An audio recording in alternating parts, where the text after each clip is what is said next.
एक साफ सुथरा और सजा हुआ घर किसे पसंद नहीं है। लेकिन घर के हर कोने की सफाई हर दिन करना पॉसिबल नहीं है।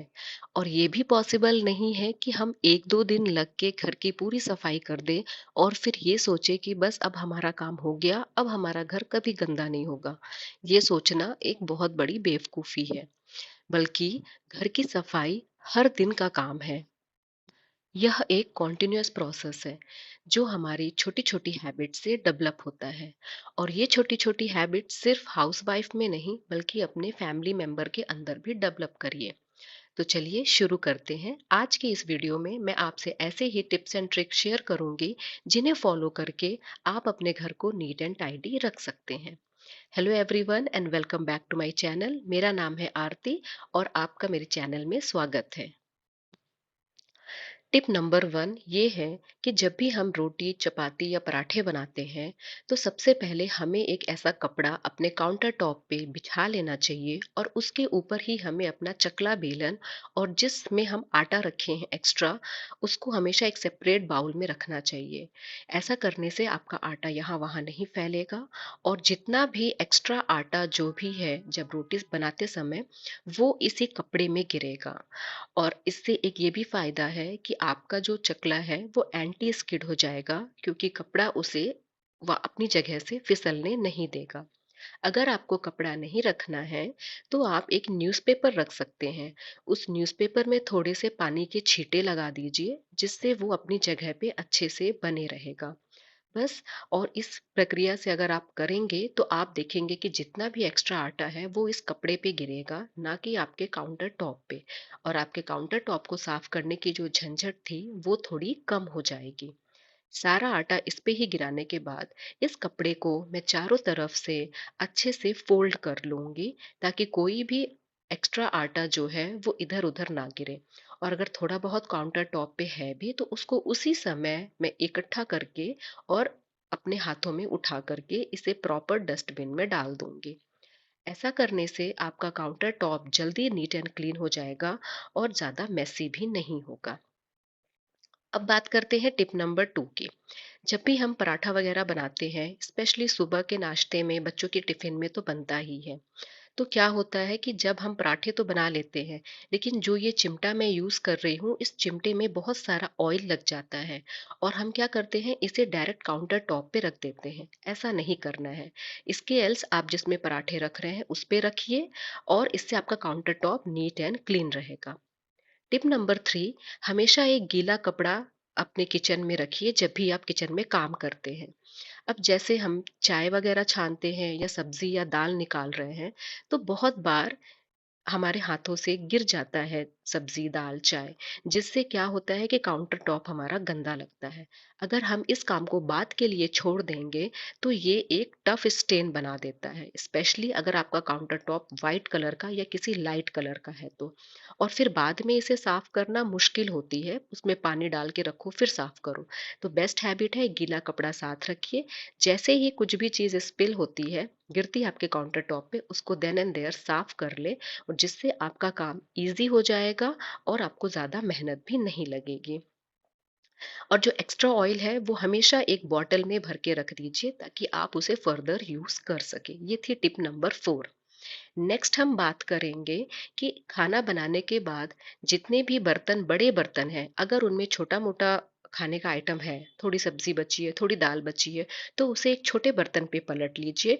और उसी समय आप जो आपका किचन का काउंटर है और जो किचन का स्टोव है चूल्हा है उसको उसी समय एक हल्का सा वाइप दे दीजिए जिससे आपके टफ स्टेन उसमें जमा नहीं होंगे और दाग लगने के चांसेस भी काफ़ी कम रहेंगे।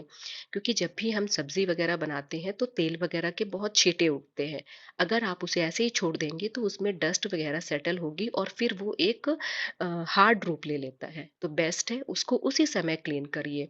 और क्लीन करने से आप देख सकते हैं कि ये सिर्फ चुटकियों का काम था। टिप नंबर सिक्स है कि साथ के साथ जितने भी अप्लायंसेस जो भी आप ज़्यादा यूज़ कर रहे हैं, स्पेशली जब हम सुबह खाना बनाते हैं तो हम बहुत हड़बड़ी में रहते हैं। तो जितने भी किचन के काउंटर्स हैं, जितने भी किचन के शेल्फ हैं या जो भी अप्लायंसेस आप यूज़ कर रहे हैं, कोशिश करिए कि जब आपके घर में सब चले गए हैं और आप किचन साफ कर रहे हैं, तो ये सारे शेल्फ जिनको आप ज़्यादा टच कर रहे हैं, उनको देन एंड देयर ही साफ कर दे। सारे अप्लायंसेस भी देन एंड देयर एक क्विक वाइप दे दे। इसमें ज़्यादा टाइम नहीं लगेगा, मुश्किल से 1 मिनट ही लगेंगे और वो सारा जो आपका किचन काउंटर भी है, किचन का जो भी जितना भी सामान है, वो साफ हो जाएगा। टिप नंबर 7 है कि हम जब बर्तन धुल लेते हैं तो जो हमारा सिंक एरिया है उसमें काफ़ी ऑयल वगैरह जमा हो जाता है और काफ़ी छोटे छोटे से खाने के पार्टिकल्स भी रहते हैं।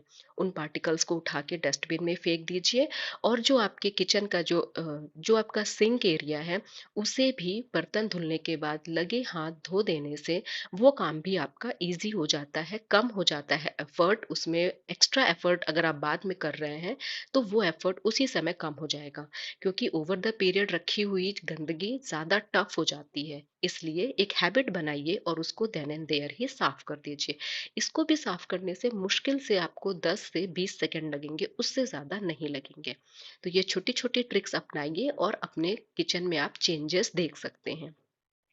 अब ये छोटी-छोटी ट्रिक से देखिए मेरा किचन काउंटर, मेरे किचन अप्लायंसेस और शेल्फ कितने ईज़िली और क्विकली साफ़ हो गए हैं।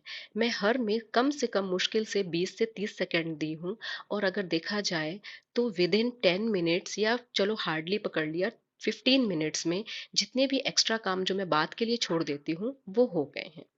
अब बारी आती है टिप नंबर 8 की। देखो हम फर्नीचर वगैरह तो हमेशा चेंज नहीं करते हैं, ना ही हम बेडशीट हमेशा चेंज करते हैं। बेडशीट हाँ, मैं मानती हूँ कि बेडशीट हम 10 दिन में एक बार या एक हफ्ते में एक बार ज़रूर चेंज करते हैं। लेकिन अगर बेड में फैली हुई चीज़ें, जितनी भी पिलोज़ हैं, जितनी भी एक्स्ट्रा बेडशीट है, वो अगर हम प्रॉपर अरेंज कर दें और अपने बेडशीट को हम अगर प्रॉपर अच्छे से सेट कर ले तो इससे हमारा बेडरूम बहुत ही नीट एंड क्लीन और फ्रेश लगता है, जो कि एक बहुत ही अच्छी हैबिट है और इसे भी करने में ज़्यादा टाइम नहीं लगता है। मेरे हिसाब से आप बहुत सारे लोग ऐसा करते होंगे, लेकिन जो नहीं करते हैं, बात के लिए टाल देते हैं, वो आप करके देखिए, आपका घर, आपका बेडरूम बहुत ही neat, clean and well organised लगेगा। अगली टिप पे आते हैं, टिप नंबर 9। जब भी ये गीले टॉवल वगैरह हो, इन्हें घर के अंदर ना रखें, इन्हें बालकनी में डाल दें जहाँ अच्छी धूप आ रही है, जिसमें से ये जर्म्स फ्री हो जाएंगे। नेक्स्ट हम बात करते हैं, जैसे हमने बेडशीट अरेंज करी है, सेम वे अगर हम ये सारे जितने भी अपने जितने भी सोफा कवर हैं और डाइनिंग टेबल के जो चेयर के जो कवर हैं, उसे सिर्फ एक बार झटक करके और थोड़ा सा इसको प्रॉपर ऑर्गेनाइज करके अच्छे से टक इन करके रख दें अपनी जगह पे, तो हमारा लिविंग रूम, हमारा सोफा बहुत ही ऑर्गेनाइज्ड लगता है। और बात मानिए, ये सब काम करने में बहुत ज़्यादा टाइम या एफर्ट बिल्कुल नहीं लगता है। बस चाहिए तो एक अच्छी हैबिट डेवलप करने की मोटिवेशन, जो आपके अंदर खुद से आनी चाहिए। एक डीक्लटर फ्री जो घर होता है वो हमेशा नीट एंड क्लीन और वेल ऑर्गेनाइज्ड ही लगता है। अभी एग्जाम चल रहे हैं, बच्चे पढ़ के और सारा जो अपना जितनी भी बुक्स है सब फैलाकर चले जाते हैं। तो उन्हें प्रॉपर अरेंज करके उनको प्रॉपर जगह पे रख देने से आपकी चीज़ें आपको अगली बार फटाफट से टाइम पे मिल जाएंगी और उसी जगह पे मिलेंगी। उसके बाद डस्टिंग करना is a very important process. Dusting करने से ये होता है कि हर दिन की जितनी भी धूल मिट्टी जमा हो रही है आपके किसी भी घर के सामान में, वो उसी वक्त क्लीन हो जाती है। और अगर आप इसे अवॉइड करेंगे तो वो जो डस्ट है वो एक मोटे रुई जैसी परत में जम जाती है, जो अच्छी बात नहीं है। तो अगर आप एक टाइम निकाल के 5 मिनट निकाल के डस्टिंग में और अपने घर की हर चीज को, चाहे वो टेबल हो, चाहे वो डाइनिंग टेबल हो, अलमीरा हो या मिरर्स वगैरह हो, टीवी पैनल हो, कोई भी डेकोरेशन का सामान हो, हार्डली 5 मिनट लगेंगे और ज़रूरी नहीं है कि आप इसे कॉन्टिन्यूटी में करें। आपको जब टाइम मिले आप तब कर लीजिए, लेकिन करिए ज़रूर। इससे आपका घर बहुत ही नीट, क्लीन और साफ लगता है। ये छोटी छोटी टिप्स एंड ट्रिक आप अपने साथ साथ अपने फैमिली वालों के अंदर भी डेवलप करिए, क्योंकि ये घर संभालना सिर्फ आपकी जिम्मेदारी नहीं है, सबकी जिम्मेदारी है। हम अगले टिप पे आते हैं, टिप नंबर 12 जो है बाथरूम से रिलेटेड। बाथरूम में नहाने के बाद प्लीज़ ये हैबिट ज़रूर डेवलप करें कि बाथरूम को वाइप ज़रूर कर दें, क्योंकि हम हर दिन बाथरूम की डीप क्लीनिंग नहीं कर सकते हैं। अब कुछ दिनों के बाद मैं भी अपने बाथरूम की डीप क्लीनिंग करूँगी, लेकिन हाँ, नहाने के बाद चीज़ें जगह पे रख देना और फ्लोर को तो ज़रूर से वाइप कर दीजिए, जिससे एक बैड स्मेल नहीं आएगी, एक काई की परत नहीं जमेगी और एक्सीडेंट के चांसेस कम रहेंगे। नेक्स्ट, आप जब भी नहाकर आते हैं या जब भी बाथरूम का वॉश बेसिन यूज करते हैं, तो इसमें पानी के छींटे आ जाते हैं। तो कोशिश करिए एक गीले कपड़े से हमेशा उसको वाइप कर दीजिए, जिससे पानी का स्टेन आपकी टैप वगैरह में over the period of time नहीं सेटल होगा और आपके जो टैप वगैरह हैं वो न्यू और चमचमाते हुए लगेंगे और आपको क्लीनिंग में ज़्यादा कोई एफर्ट भी नहीं डालने होंगे। अब मैं आपसे यहाँ टिप नंबर 13 शेयर कर रही हूँ। मेरे बाथरूम में एक ग्लास का सेपरेटर है जो पानी वगैरह पड़ने से स्टेन से टफ हो जाता है। तो मैंने इसमें एक सॉल्यूशन बनाया है जिसमें मैंने हार्पिक रखा है, मान लीजिए 15 ml, और उसमें 45 ml मैंने पानी डाल दिया है। इस सॉल्यूशन को अच्छे से मिक्स करके और मैं अपने ये जो सेपरेटर है, ग्लास सेपरेटर, इसमें अच्छे से स्प्रे कर दूंगी। मैंने नीचे की तरफ स्प्रे नहीं करा है क्योंकि मैं आपको फर्क दिखाना चाहती हूँ। और इस तरह का मेरे पास एक स्क्रबर है जो मैं सिर्फ बाथरूम में यूज़ करती हूँ। तो मैंने इसको हल्का सा स्क्रब करके, जेंटल हाथों से स्क्रब करके और इसको पानी से अच्छे से रिंस कर दिया है। पानी से रिंस करने के बाद ही आप फ़र्क देख सकते हैं कि पहले कितना क्लाउडी दिख रहा था ये, और कितना गंदा सा भी लग रहा था कि पानी के स्टेन और साबुन का जो स्टेन है वो काफ़ी ज़्यादा था। तो बस ऐसे ही स्प्रे करके और पानी से रिंस करके इसे अच्छे से वाइप करके एक सूखे कपड़े से बस मैंने इसे पोंछ दिया है। तो आप काफ़ी इसमें फ़र्क देख सकते हैं। अभी मैं आपको दिखाती हूँ कि जहाँ मैंने स्प्रे नहीं किया था, वहाँ की जगह कैसी है और जहाँ मैंने स्प्रे किया था, वहाँ की जगह कैसी है। ये नीचे की तरफ मैंने स्प्रे नहीं किया था, सिर्फ़ और सिर्फ़ आपको फ़र्क दिखाने के लिए। तो देखिए मैं अगर अपना हाथ रख रही हूँ तो कितना क्लाउडी दिख रहा है अभी ये। लेकिन जैसे-जैसे मैं अपना हाथ ऊपर ले जाऊँगी जहाँ मैंने स्प्रे किया था सॉल्यूशन, तो वहाँ आप देखेंगे कि कितना क्लीन और ट्रांसपेरेंट हो गया है।